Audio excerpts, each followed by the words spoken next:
contenders. From the USA, Dave Waddington, one of America's top-line powerlifters.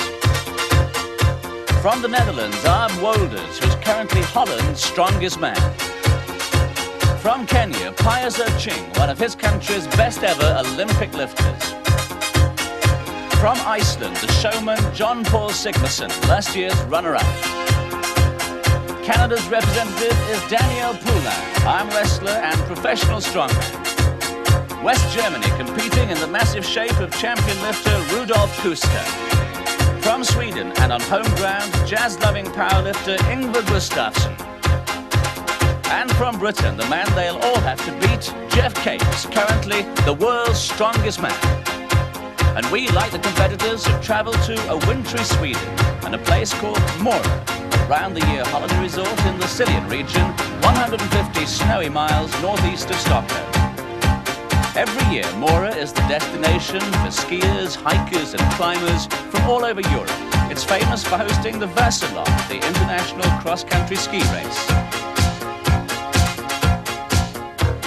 In 1985, Mora is a busy, modern place, but it still retains many attractive features from the past, like this handsome steam engine, once the main link to the outside world. The whole area is dominated by Lake Siljan, created when a meteorite struck the region 300 million years ago, and which, like the rest of Mora, is frozen over right now. And the first event for the Daft Trucks Trophy is, quite naturally, the truck pull. 2 8-ton trucks there, so the strongmen will be competing in pairs. They'll be pulling these trucks along 30 meters of icy, snowy ground. The conditions are very, very cold. It's minus 10 degrees centigrade at the moment. We've already cleared away inches of snow from the track, but I don't think conditions have ever been quite so tough for a pulling event. And first away, it's John Paul Sigmarsson, the blonde giant from Iceland, and he's taking on this man, Daniel Poulain, a bulldozer driver from Quebec. It's going to be hard getting a grip on this snowy ground with 8 tons of truck to pull, but John Paul is getting off now to a very quick start. But Daniel Poulain just can't get going. Maybe he could do with his bulldozer to help right now, but yes, I think he is moving now as the wheels are turning. Sigmarsson's steaming ahead, though. He's setting a cracking challenge to the rest of the strongmen. And that's the time to beat 33 seconds. John Paul very happy about this. An amazing time considering the very difficult conditions.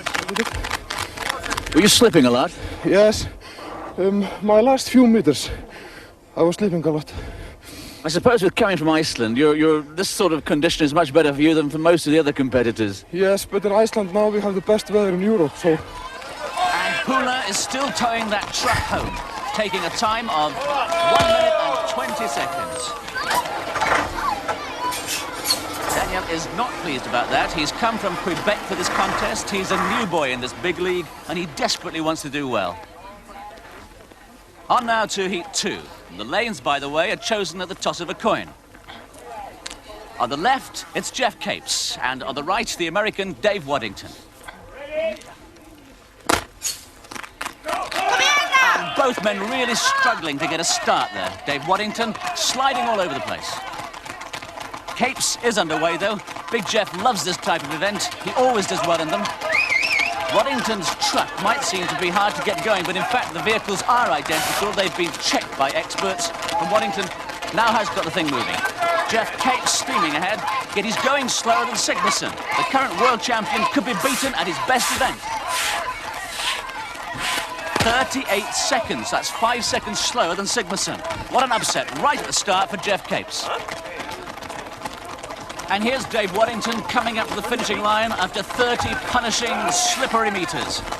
Time? 58 seconds for Waddington after that bad start, and the contest certainly hasn't started too well for Jeff Capes either. 38 seconds, Jeff. Very poor. 5 seconds slower than John Paul. Yeah, that's one of those things. Why do you reckon you were so slow? I don't really know. I'm dumbfounded. Still, there's always a trying to get beat, and he's done it in the best event, huh? Very strange.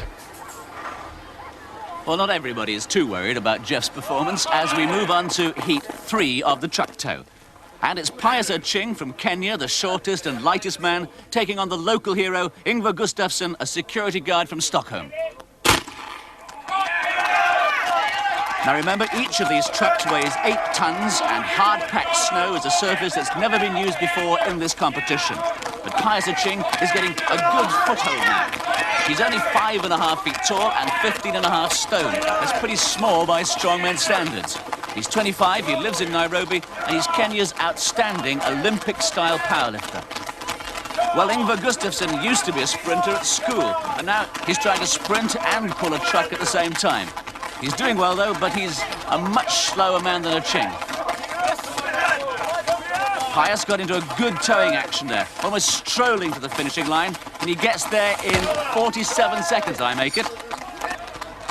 And Ingvar Gustafsson marches in. This time, 1 minute and 16 seconds. Did you find it very difficult with the snow and the ice? Oh yeah, I'm freezing, and all what I want to do is put as much pressure as I can wherever it's possible. Are you at all used to these sort of conditions for athletics?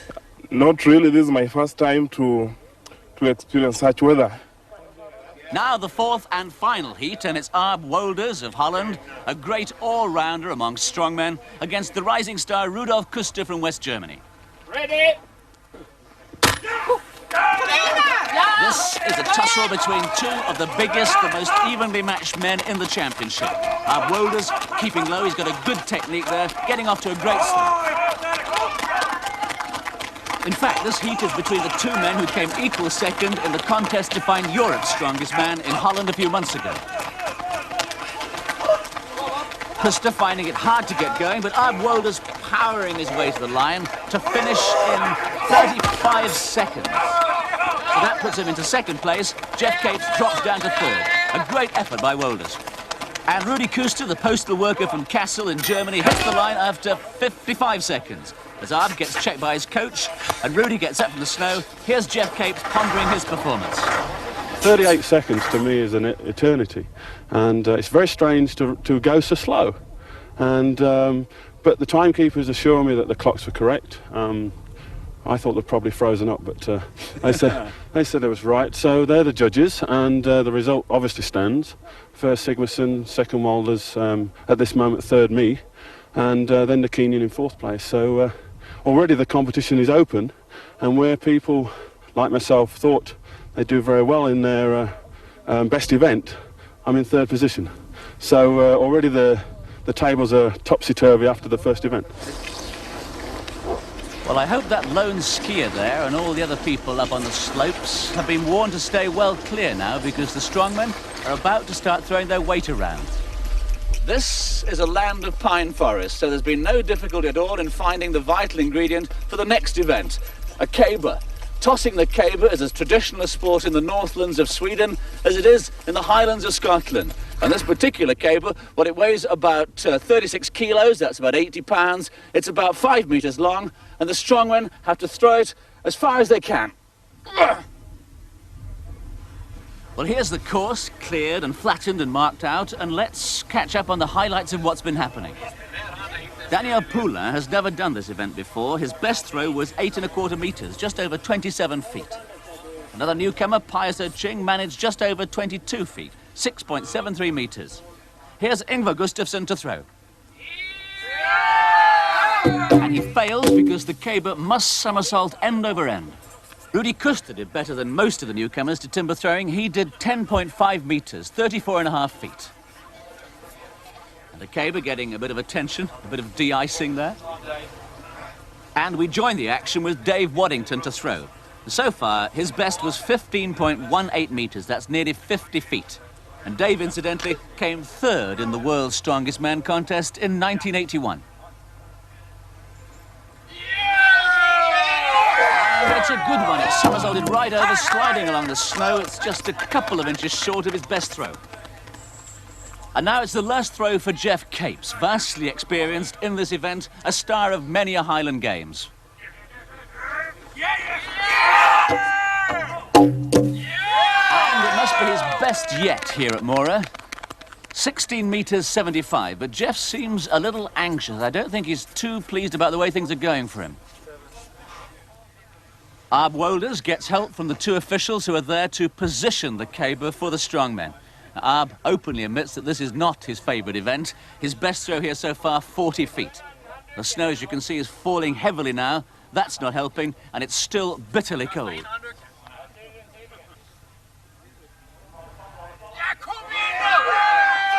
And it's on its end, and it's over. Arb will be happier about that one. 13 metres 50, that's 44¼ feet. But he seems to have hurt his hand. Not too badly, though. As Sigmarsson gets ready for his final throw, how does Jeff rate him in this event?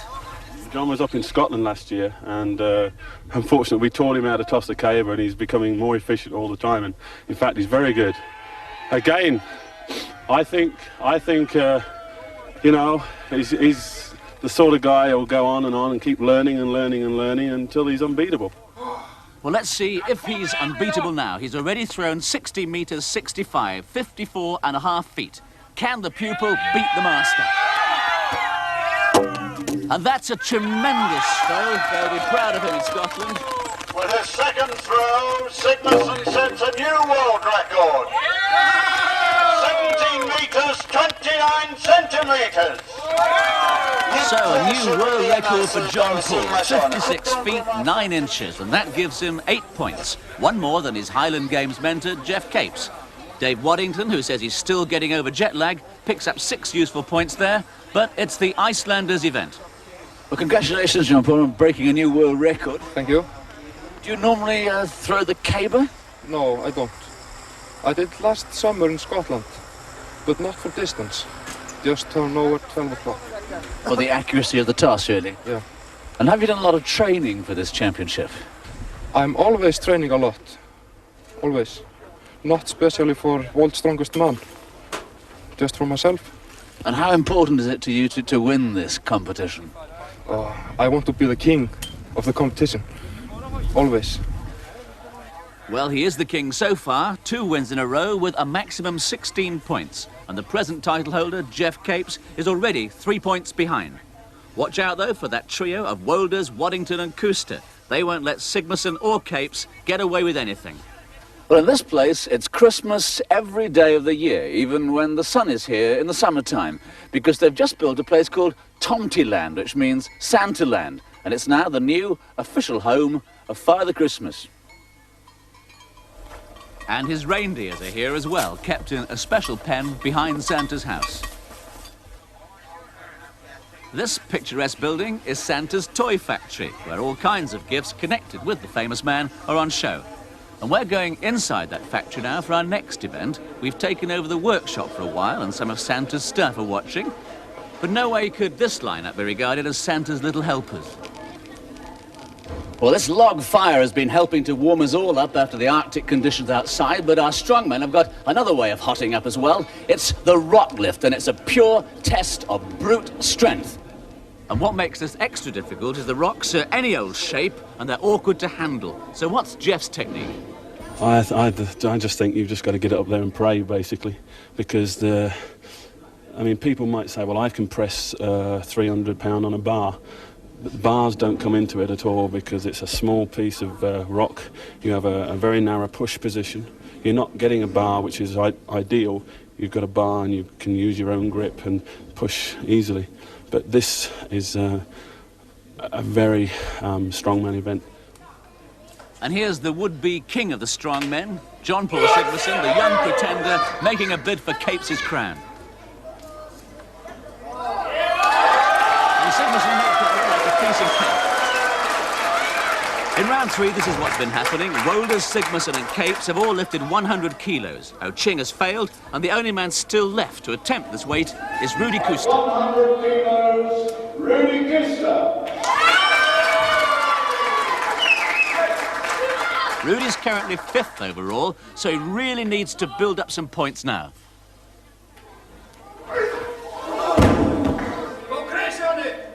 Well, apart from heaving rocks around, Rudy's other interests include microelectronics and computers. In fact, he's taught himself the basics of several languages on a computer the size of a wristwatch.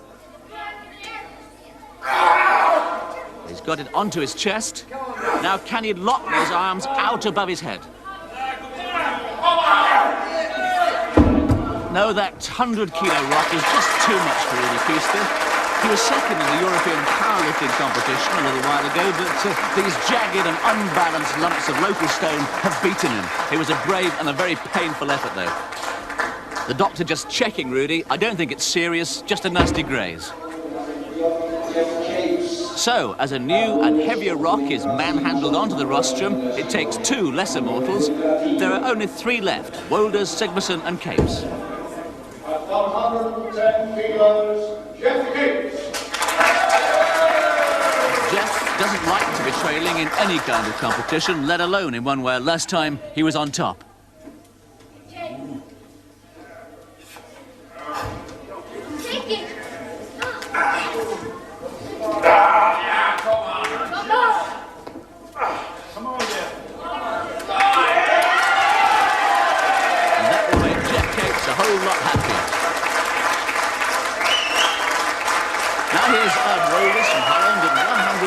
Kilos, psyching himself up for the big lift, preparing his body to take on this huge chunk of rock.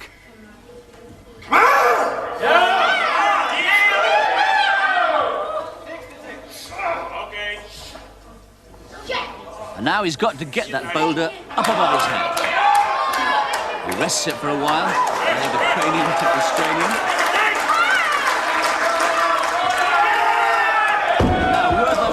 Quite locked out. No, they weren't. So Arb goes out. He's achieved 3rd place and 6 very useful points. And now John Paul Sigmarsson.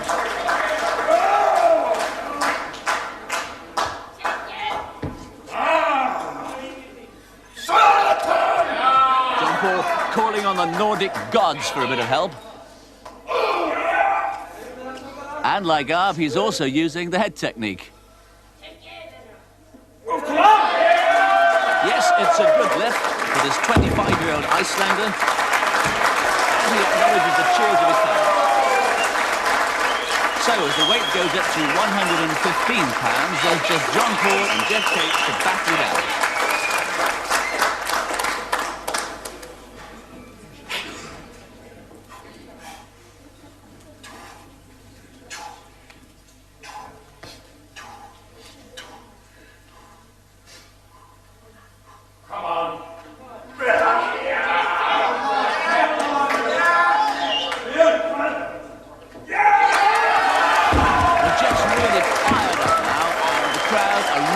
Appreciating this great sportsman.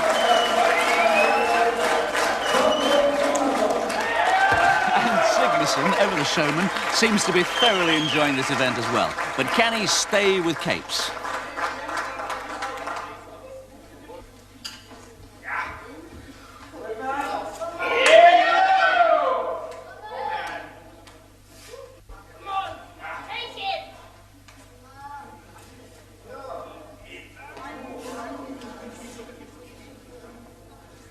Absolute concentration as he prepares for that lockout up above. Yes, he's done it. And it's body beautiful time. So the pair are still deadlocked with only 2 rocks left. It's time for tactics. What's Jeff's plan? What weight next?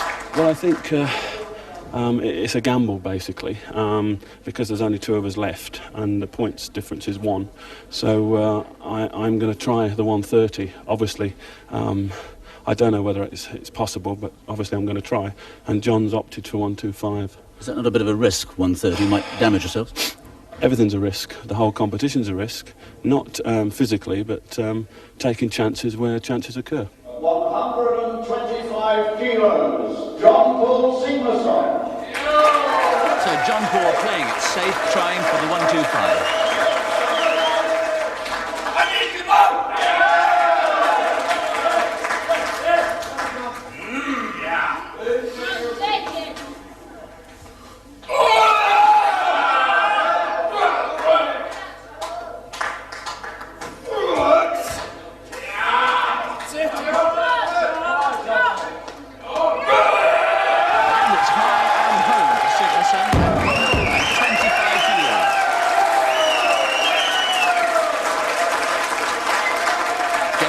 Now taking a big chance. He's turned down the 125 rock and he's going straight for the 130. If he lifts this, it'll be a tremendous psychological victory over Sigmarsson. If he fails, John Paul wins the event.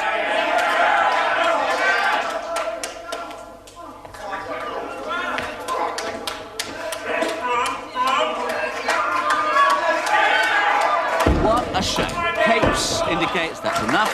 His gamble didn't pay off, and for Sigmarsson, the nightclub bouncer from Reykjavik, it's 3 wins in a row.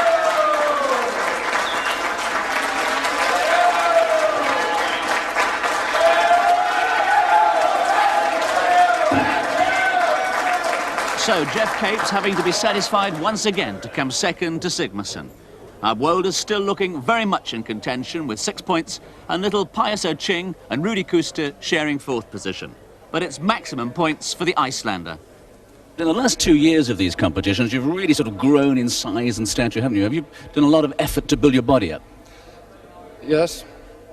I've been training many sports like karate, and there I have some spirit. You know, when I was a kid, I wanted to be a boxer or the strongest man in the world. Do you think you're going to be the strongest man in the world? Maybe I can be strongest man of this competition. Maybe, but not if Capes and the rest of the lads can stop him. Here's the overall scoreboard after 3 events, and Sigmarsson has almost twice as many points as Kuster, who is lying 4th.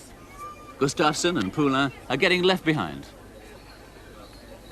Well, we've come outside again now into the cold and the snow and the dark for an event which features the famous Dala wooden horses of this particular region of Sweden, the Siljan region. They've been carved by local people here for more than 100 years now. They're very distinctive in their looks, and they've become one of the national symbols of Sweden. And the particular horse that the strongmen are going to lift now is this one. It weighs 25 kilos, that's about 56 pounds. And if you think that's not very heavy, it's about the same weight as this young lady here, 10-year-old Sora Bood, who lives in this part of Sweden, and she weighs about 4 stone. So imagine holding 4 stone out in front of you. There is one compensation, though, for the strongmen. Whoever holds this up for the longest gets to keep it as a gift from the local people. Some of the locals are braving temperatures of -16 to watch this event, though not all of them can keep their eyes open. As we join the contest, it's the turn of the local man Ingvar Gustafsson. Quite an entrance. Go! Well, the rules of this event are very simple. His shoulders and backside must stay up against the post, and his arms must stay at 90 degrees. And the clock goes on as the pain starts building up all around his arms and his shoulders and down his back. And no more, says Ingvar. 26 seconds is his time. The horse gets a friendly pat, but I don't think he'll be taking it home. And now Jeff Capes takes up position. He damaged a muscle in his right shoulder some years ago, so he doesn't look forward at all to this event, but he needs the points to catch Sigmarsson.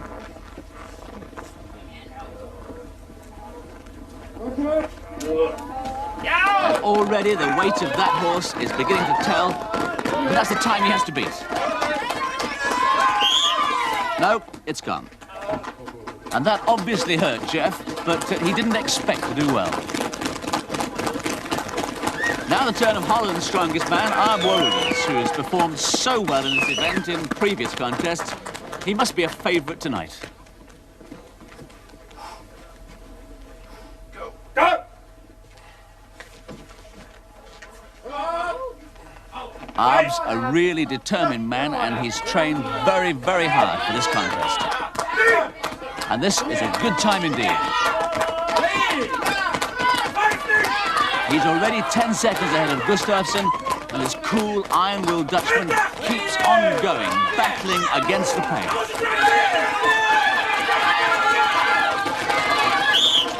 And that's the best time yet, 46 seconds for Arb Wolders, and it's going to take something very special to stop that horse from going to Holland. Only 2 more to go, and here's Rudi Kuster from West Germany. Now, Rudi wasn't at all happy in this event during the European competition, so let's see what happens tonight.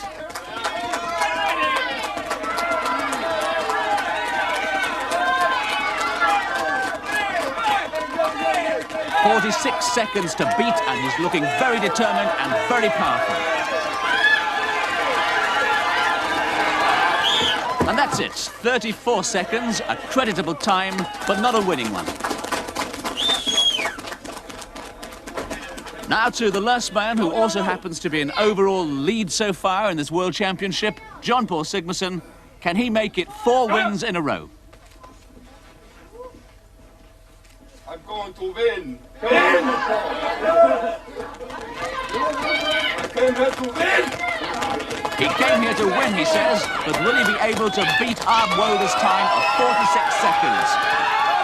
He's already beaten Kuster's time, but he's 6 seconds short of Woder's, making it Sigmarsson's worst result so far, a mere 2nd place. Ahead of him was Arb Woder's with that remarkable 46-second hold. Kuster did better than expected, picking up 6 valuable points. But a bad result for Jeff Capes. Down there in the bottom half of the table, only 3 points.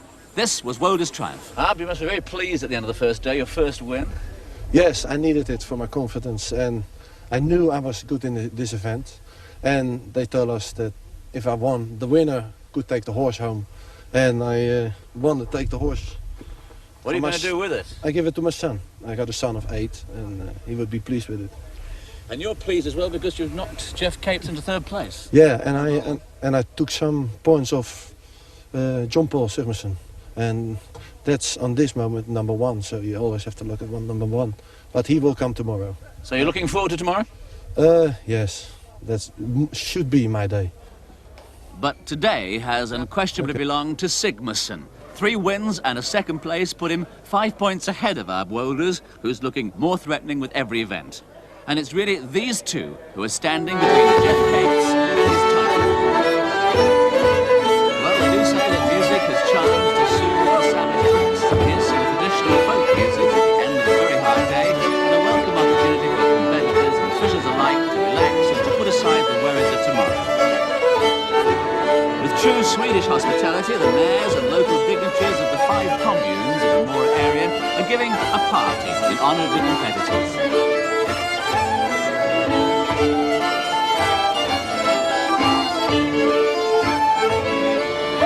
And in this most convivial atmosphere, we can see the other side of the Strongman. There's plenty of good humour and rapport amongst these giants, and they've got no trouble in lifting the language barrier.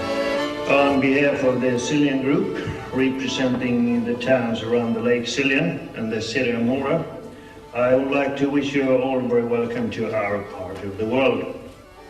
And the world of the mayor of Mora is covered in snow for almost half the year. Skiers come here from all over Scandinavia, and it's getting increasingly popular with ski fans from many other parts of Europe as well. It's a wild and windswept place of great beauty, vast expanses of white hillsides and snow-dusted forests. In the whole of the Siljan region of central Sweden, there are only 20,000 people, so that's lots of room to spare, and those numbers are, of course, boosted by the thousands of visiting holidaymakers. When the snow melts, there's hiking and fishing and boating, and the area has thriving industries based on all the surrounding natural resources. Among the specialities of the Siljan area is this very fine glassware, famous for its use of colour and its dramatic designs. Much use is made of local timber for many of the buildings, and there's tradition everywhere you look, in the architecture and in the very atmosphere of the place. Perhaps it's the remoteness of these 5 communes around the Siljan lake that make the place so appealing. But the quietness of this snowbound lakeland has been interrupted temporarily by the arrival of some of the world's strongest men, about to start day 2 of their contest. Well, John Paul, yesterday was a great day for you. How do you feel this morning? I'm feeling fine. A little bit stiff in the legs, but okay. Did you sleep well? Yes, but I didn't sleep until 2 o'clock in the night. You know, I tried to sleep. I tried and tried, but I was always doing the event when I was... Were you still worrying about the events, were you? Thinking about how you'd done yesterday? Yes. Jeff Capes starting day 2, needing a big comeback if he's to keep his world title. It was a good day yesterday, Arb. How do you feel this morning? Good. I have a few hours sleep, and I'm not injuring myself. only have a Kirk Douglas cheer now from the rock lifting, but it went all right, so I feel fine. And what about the prospects for today? There are a few quick exercises over long distance, and because I'm one of the lightest of the boys, and I've trained on that event, I should do well. Well, it's even colder today. It's minus 15 degrees centigrade at the moment. And to show you just how cold it is, that fountain there was frozen as the water fell. And I'm standing at the moment in the middle of a frozen lake. And this is going to be the setting for our next event, which should be one of the fastest ever by strongman standards. It's the sleigh push. The course is 80 metres long. Each sleigh has 2 passengers and ballast to make up a total of 400 kilos.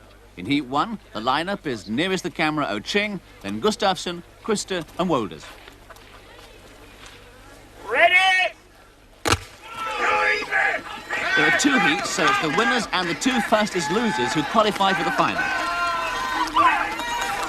And it's Quister on the left and Ab Wolders who are setting the pace. And Wolders is really going, he's pulling ahead. And he finishes first with Quister second, Gustafsson third, and Piers O'Ching coming in way behind him fourth. Well, Ab Wolders' training for this event really paying dividends. His ever-present coach there, putting his jacket back on. 2 of the sledge passengers are keeping warm by dancing their way back to the start. And some of the younger spectators making friends there with a familiar local character. Heat 2, and the lineup is Sigmarsson, nearest the camera, Poulin from Canada, Waddington from America, and on the far side, Jeff Capes. And this is Jeff's eye view of the course. Ready? Go, yes! And Poulin's made a very slow start there. Capes is just leading on the right from Waddington. But John Port is catching them first. Capes is winning. Who'll be second? And I think John Port just pipped Dave Waddington. And as we see it again, watch out for Sigmarsson as he literally throws the sledge at the finishing line and he beats Waddington by a reindeer's whisker. Confirmation on the board then, so remember it's the 2 heat winners and the 2 fastest losers overall who qualify for the final, so that means that Wolders, Capes, Sigmarsson and Waddington will be there. And Jeff Capes desperately needs a win to lift his morale. So this is how they're lining up for the final. Nearest the camera, Wolders, then Capes, Sigmarsson and Waddington. Ready? And already Capes and Sigmarsson pulling ahead.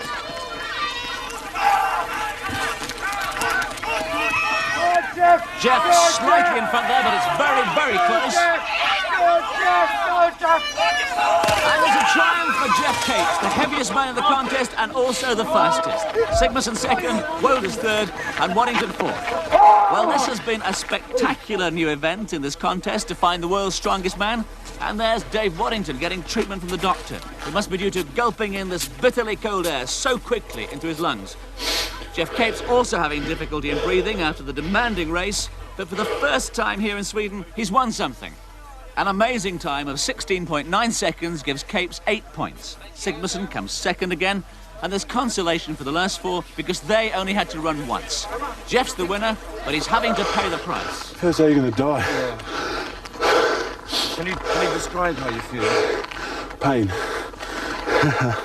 Total commitment. A lot of pain. All round the body, is it? I think it's the breathing. It's so cold. You can't take in the correct amount of air without burning your chest. So cold.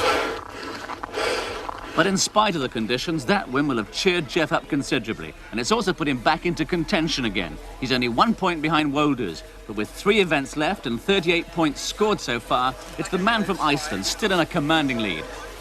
Well, these blocks were hewn from the ice on the frozen lake where we've just seen the sleigh push. And what happens now is that the competitors, in pairs, have got to carry these blocks. Each one weighs about 70 kilos, that's about 10 stone. There are 8 of these blocks altogether. Carry them across and dump them on the flatbed of this lorry. And it's against the clock. In this round, it's the German Rudi Kuster against the Swede Ingvar Gustafsson, who dearly loved to win something in front of his home crowd. Ready? stamina is what this event is all about. Now, these boys must keep the momentum going, even though it means battling through the pain barrier. But at least the blocks are all the same shape, and they're reasonably easy to handle if you're a contender for the world's strongest man. If you're not, well, just forget it. Anyway, should they drop one of these ice blocks and smash it, well, they'll have to go back again and pick up another one.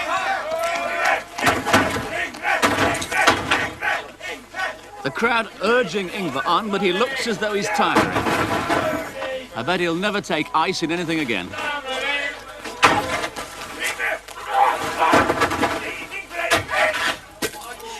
And Rudi Kuster on his last block now. He's finishing as he started at a cracking pace. And his time was 56 seconds and no breakages.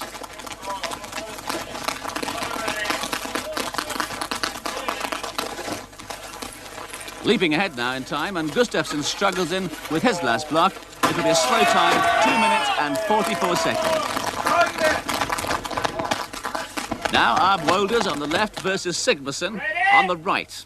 And this promises to be very close because they're both immensely fast and very fit.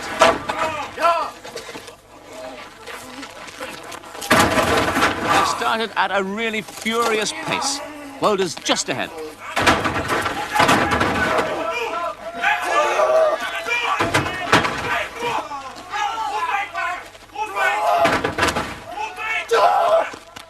And they're still almost neck and neck as Wolders reaches his final block.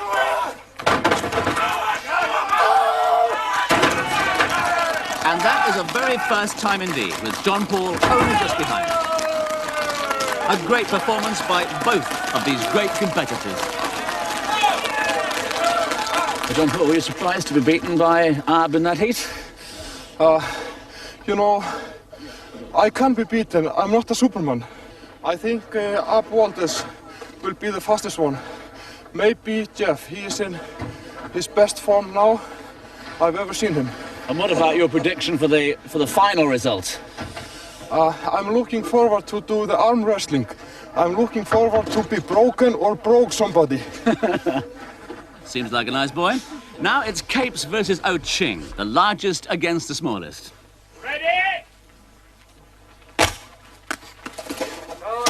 And as Jeff starts well, Pius is already in trouble getting to grips with that block. Now, this couldn't be a more uneven battle. Capes, with his strength and his size and experience. Oching, he's tiny by comparison, he's 8 stone lighter, and he's got no experience whatsoever in this kind of contest or in these kind of conditions. By the way, Daniel Poulain and Dave Waddington have already gone. Poulain completed in 1 minute and 6 seconds, but Waddington ran into a whole load of trouble and he had to retire. Well, Jeff's going well, but he's slower than Arb and John Paul, and he's been unlucky with this draw. He'd have preferred to have been against one of the faster men who would have pushed him to his limits.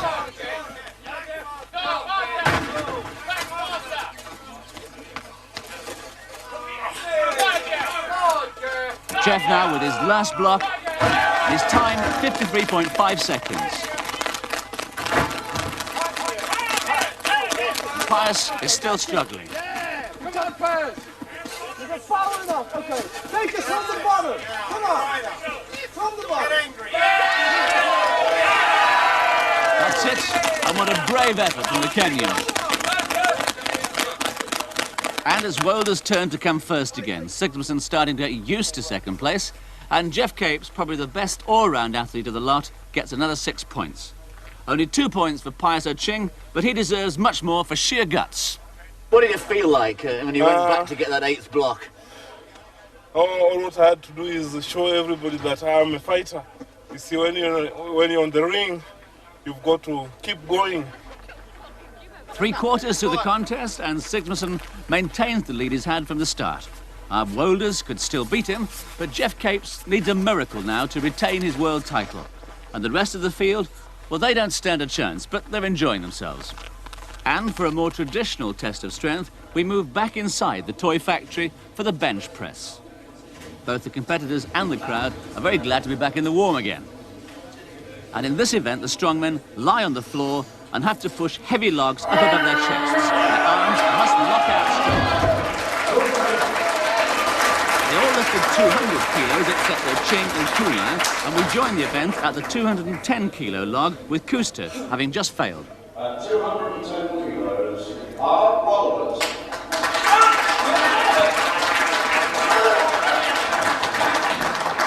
Now that line down the log indicates the point of balance, and there are no handles to grip with, just their bare hands. That's a good lift by Wallace. Next to go, it's John Paul Sigmarsson.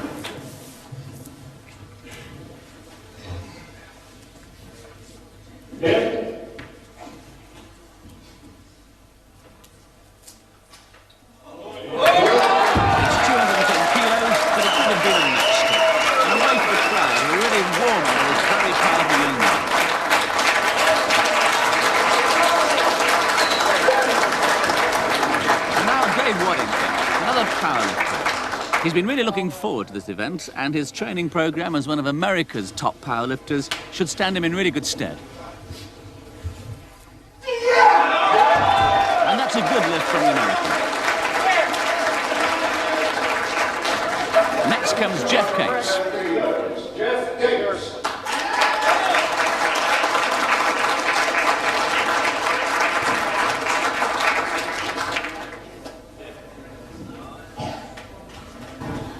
And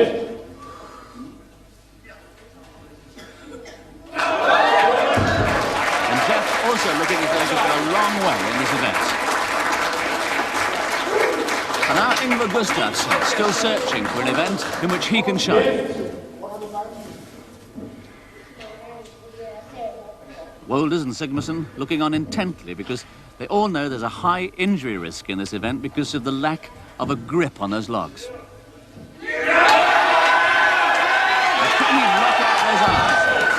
Nope, the log rolls forward, but he's trying again.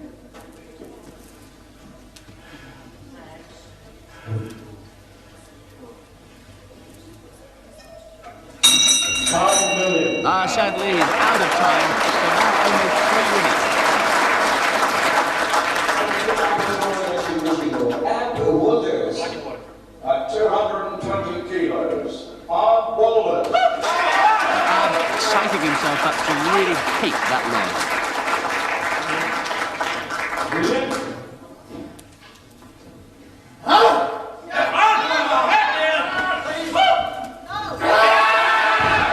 Oh, I think he's hurt his left wrist.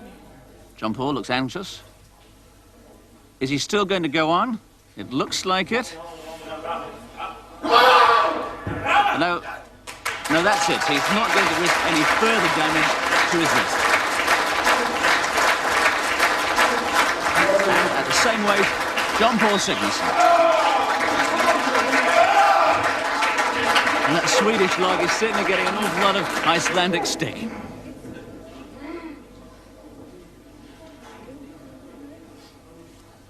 No, it's rolled forward. He's lining up again. But that's it. Wisely, John Paul's not risking any injury that could put him out of the contest. But it could mean extra points for Jeff, because John Paul might be content to share third place with Wolders. And now Dave Waddington, also at 220 kilos. There's just him and Jeff left. Come on!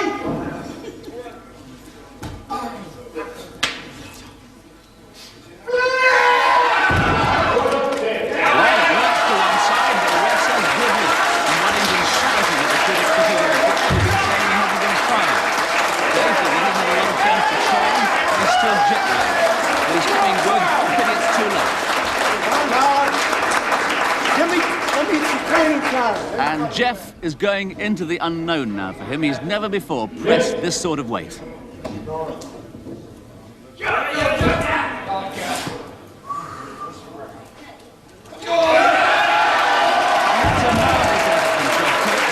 sheer strength and determination is pushing Waddington all the way.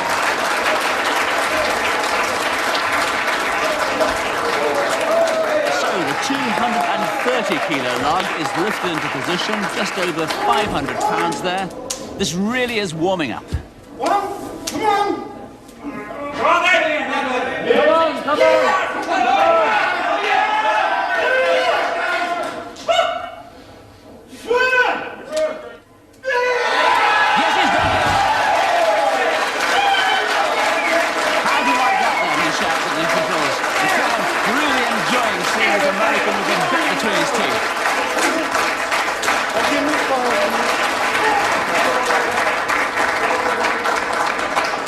Now, can Jeff somehow find the technique and the strength to stay with Waddington?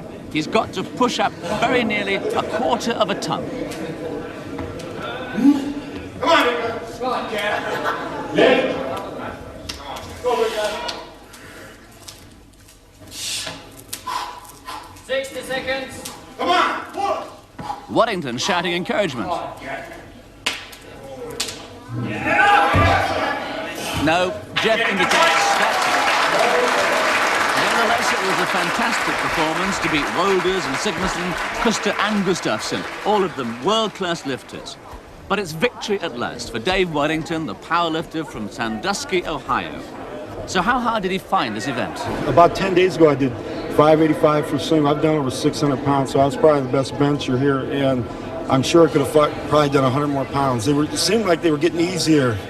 I was concentrating more, and the push was extremely, easy. Because plus the reason I spit in my hands to stick a little. The resin and that. I bet you wish this So event with had just been... one event to go, this is the position. Sigmarsson from Iceland still on top, 5 points ahead of Arb Wolders. But Jeff Capes never gives up, and he's really threatening the Dutchman's second place. Well, behind the scenes, you're one of the best statisticians in the business. Yeah. How do you rate your chances now of retaining the title? Well, although, I'm pretty good with figures, I've made a couple of mistakes. And the first mistake was losing the lorry pull.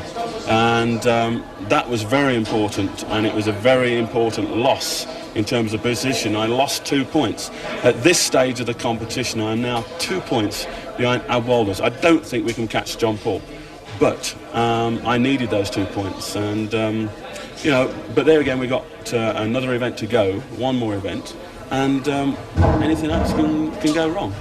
It could go wrong for me, but I hope, not really. It will go wrong for him. And now we come to the final event of this World Championship, and for the first time we've got man-to-man combat between 8 of the greatest strongmen on Earth. And they're using this strange piece of apparatus for the test. It's a test that many of us lesser men may have tried from time to time in our lives, but not to this level. So stand by for some real excitement with the arm wrestling.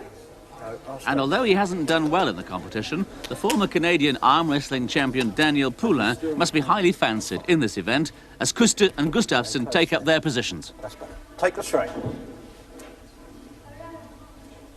Go.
Well, a quite amazing performance from both men there. That bout took just over a minute. I shall think that Rudy's throat was as sore as his arm.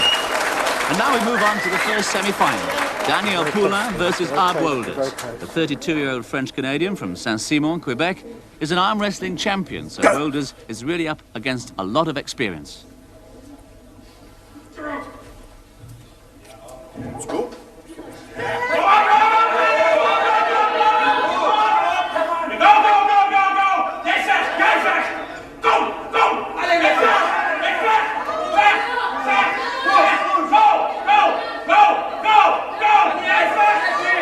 Now they must keep their elbows in those cups.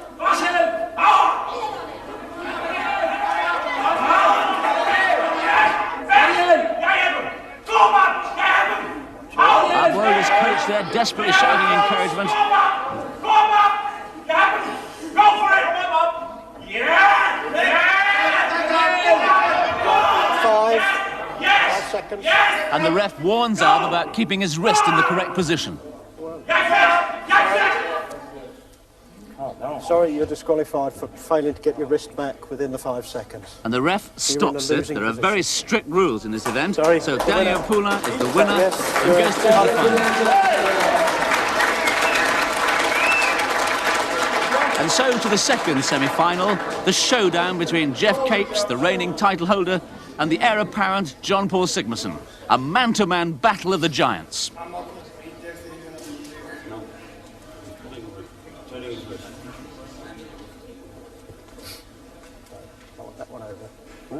That one over.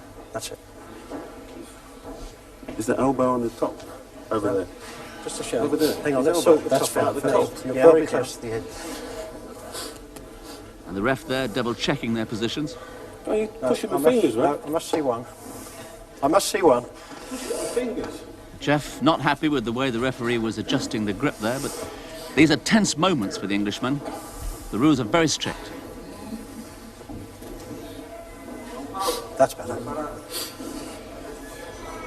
Wait for the go. Both of you. Take the strain. Go! Seems good for Jeff. But just look at that power, and Jeff's hurt.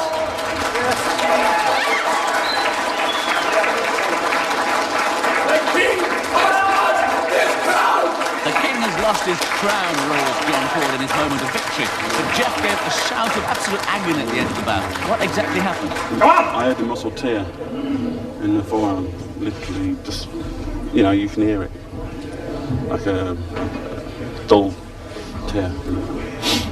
But, you know, I felt he was turning forward, but never mind, I couldn't hold him anyway. So it's Daniel Poulain versus John Paul Sigmarsson for the final. You and I take a match? No, He gives up. You win. But now it seems that John Paul is also injured, and he's conceding this event to Daniel Poulain. Okay. So you are the winner. So even Sigmarsson is feeling the pain after 2 days of hard competition, which means that Daniel Poulain gets maximum points. But yet another second place for John Paul was more than enough to make him the new title holder. John Paul, congratulations on being the world's strongest man. Thank you. How do you feel at this moment? I am, like we say in Iceland, I am in seventh heaven. It's always been an ambition of yours? To be world's strongest man. Yes, since I was about 5 years old. I said to my brother, one day I'm going to be the world's strongest man. And of course he made a laugh of me. He didn't believe you? No. They'll have to believe it now. Yes. So the final scoreboard tells the story. Jeff Capes, the old campaigner, beaten at last by the power of Dutchman Arb Wolders and by the superb John Paul Sigmarsson, who never finished any event lower than third. The celebrations are already underway as Mr. Louis Hogeveen, the Managing Director, International Division DAF Trucks, presents the trophy to this important Icelander, John Paul Sigmarsson, the world's strongest man. Body language. Body language.